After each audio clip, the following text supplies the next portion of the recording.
Yo, what's up? This your boy M Breezy, back at it again, man, with another video. What's up, Cowboy Nation? What it is. Let's get right into it, man.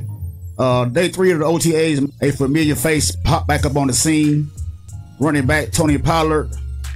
As we all know, he hurt his ankle in the divisional game against the 49ers. 49ers back in January. And he's going to be the featured running back on the Dallas Cowboys coming this season. It says if there's any major concern regarding Tony Pollard's health this year, especially after suffering 2 injuries in the playoff loss to the 49ers, the running back looks to be on his way to a full recovery. If not, he wouldn't have been out on the field Thursday in the OTA practice running with the first team offense and team drill. Pollard will likely be limited at times this offseason as he manages his broken fibula and high ankle sprain that ended his season in mid-January in the playoffs. Pollard, who is playing on the franchise tag for 2023, is expected to be the featured running back this year after the Cowboys have moved on from Ezekiel Elliott. Other running backs on the field include Malik Davis, Rico Dowdle, and recently drafted Deuce Vaughn. Pollard is coming off his best season of his career, rushing for 1,007 yards in his first Pro Bowl selection. So looks like Tony Pollard gonna be a healthy go, man, come game 1 of the new 2023 NFL football season. And we're gonna need this guy, especially with this West Coast offense, because he's the perfect back for the West Coast offense. If y'all can recall back when the 49ers in the 90s, the 49ers had their dominant team, when they was in the 80s, man, they had that West Coast offense. Y'all remember the guy named Roger Craig? But Tony Pollard kind of put me in there, kind of reminds me of Roger Craig, man. He got the same, but you know, he don't have the high leg running like Roger Craig did, but he's a fast guy. I know Tony Pollard don't look like he got powerful leg, but the guy's strong. The guy got strong legs. He's not easy to bring down either now.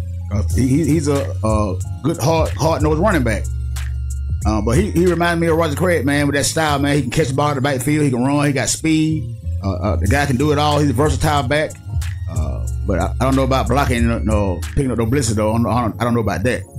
I think that's why we got that Jones guy, Ron Jones guy from Kansas City. I think that's why we brought him in for those blitz packages on some downs. Yeah, man, we're gonna need Tony Pollard, man. Deuce Vaughn, the short running back from Kansas. Now he might fit well with the West Coast offense, like I said, because he can catch that ball. He's short. He can run. He really can run. The guy has speed. Other than that, I don't see much use for Vaughn, but he gonna be coming in a certain packages, man. He's gonna be coming in. Like I said, he's good for those screen passes, and they used him well in Kansas. Which gonna be some of the same things that we're gonna use him in this new West Coast offense. So I'm glad Pollard, man, is progressing, man. I'm glad that they say he's gonna make a full recovery, because we're gonna need this guy, man, come beginning of the season. Because this is one of those do-it-all running backs.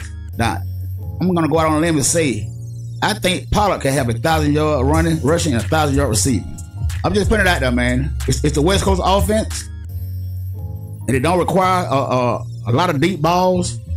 The West Coast offense pretty much be like slant passes, draw play, screens in the flats, things of that nature. So guys that have speed, like Jerry Rice has speed, John Taylor has speed, Roger Craig has speed. You got to have speed at those positions to make this offense work. And I believe that the Dallas Cowboys, we had the speed. We have that speed. Deuce Vaughn, Tony Pollard, we got CeeDee Lamb, we got Brandon Cooks, Michael Gallup. He's a kind of big T.O. type receiver, so he don't have that much speed like T.O. did. But hey man, we gonna make it work, man. We gonna make it work. We just hope our quarterback can be up on this game, man. Because that's the only way it's gonna work. We got to have a quarterback that can fit this new offense and make the right reads, man. Because this is a fast tempo offense, the West Coast offense. So I'm glad to see Tony Pollard's back, man. I'm glad to see he's back. Can't wait to see this guy, man, put the pad back on, get back on that field. All right. Michael Parsons. They said Michael Parsons made a scene today in OTAs. They say he's been working out with DeMarcus Ware, the Hall of Famer, on his pass rushing skills. But like I say, DeMarcus Ware was a pass rushing linebacker, but we put the 3-4. So he had to get on down on that ground, get in that 4-point stance, and come from on the outside on the end over there. That's why he's going to the Hall of Fame now, DeMarcus Ware. True to what his defense coordinator Dan Quinn said about his position a couple of weeks ago, Micah Parsons indeed was a pass rushing linebacker during the OTAs session open for the media on Thursday. Parsons lined up at linebacker both in the middle and outside during team drill. He also rushed the passer in both individual and team drills. So while the third-year pro has mentioned adding some weight to help him against opposing offensive tackles, it does appear that he'll continue to line up in various spots.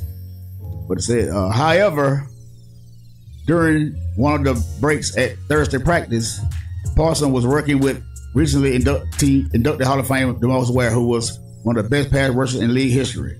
Ware was at the start on Thursday working on the upcoming piece for NFL Films, but was on the sideline chatting with players. Ware was seen working on some pass rushing moves with Parsons.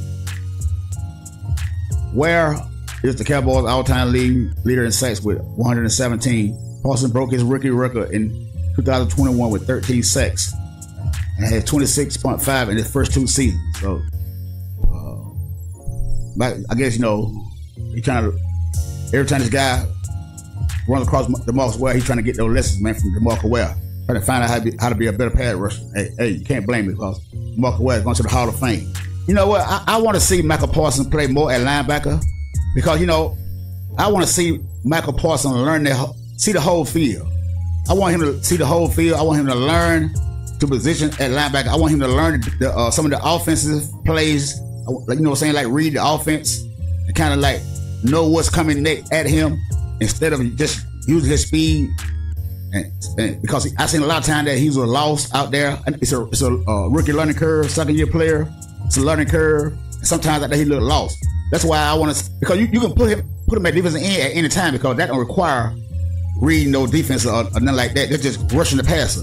I want to sit back there at the linebacker, look from left to right, read the offense, read the field, kind of get the feel of like where is the play going. And I want to see him out there pointing to the other players saying, get here and get there. The play's coming right here. I want to see him be more of a leader in that way instead of being a pass rusher. Because, like we say, we can put him at pass rusher at any time. Just go out there, line up at defensive end and rush. I want to see him get back there and control that defensive field. Looking both ways, control the linebackers, telling people where to get at. Like Ray Lewis was doing, going out the defensive tackle, telling him get this way, telling him get that way. You know what I'm saying? Kind of get the feel for what, learn the linebacker, learn your role. That way he can be more of a vocal leader on the team and just instead of leading with his speed and his athleticism. I want it up here. I want it up here. That's what I want to see from Micah Parsons. And I think that Dan Quinn is wanting to keep him more at linebacker because, like I say, on third downs, man, we give up a lot of third downs in the middle of that field, man. The short yardage, 37, 38, and the middle of that field, man, it's always open for us, and that'd be killing me because I know we're better than that. We're better than that. So we got some pass rushers that I believe can put pressure on that quarterback. That way to make that quarterback make bad throws. And look, Micah Parsons can roam around there in the middle of that football field and watch that tight end. See, that's what I want Micah Parsons to do, man. Be more of a linebacker leader, what that Mike. Be the captain of that defense, man. That's what I want to see from Micah Parsons. I think the guy can do it, man. And, I think this might be the breakout year for Micah Parsons to get back there and hone in on being the Cowboys leader on that defense. More of a vocal leader and learning the system and learn the play, learn to get the defense down pat instead of just sitting on the end and rushing all the time because a lot of times he don't get there.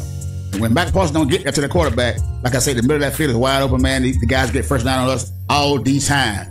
All the time. Just keep prolonging drives and the defense get tired and tighter. And then when the offense get in the field and go 3 and out, we got to go right back on the field again. And you're already tired. You know what I'm saying? I want to see Micah Parsons be a leader, man. Control that defense. Dan Quinn, keep Micah Parsons at linebacker. I know it's hard because the guy's such a great talent. I know he want to play defensive end. I know this. But you're the coach. Let him be a linebacker first, then defensive end second because the guy is versatile. That's what I think about Micah Parsons, man. Because the guy's going to be great. He's going to be great. He's going to be a Hall of Famer. But I want the defense to flourish, man, at all levels. at all levels. That's why we got the pick not Bobby Smith. Now, they don't mean that Micah Parsons cannot rush the quarterback from the linebacker position too, because they can't rush too. We seen Ray Lewis do it a lot. So when that Bobby Smith get those double teams, Micah Parsons can hit those gaps, hit those holes, man, fill those holes up and get to that quarterback too. That way he can do it that way too. It don't have to always be from the outside. But that's what I want to see, man, more of Micah Parsons.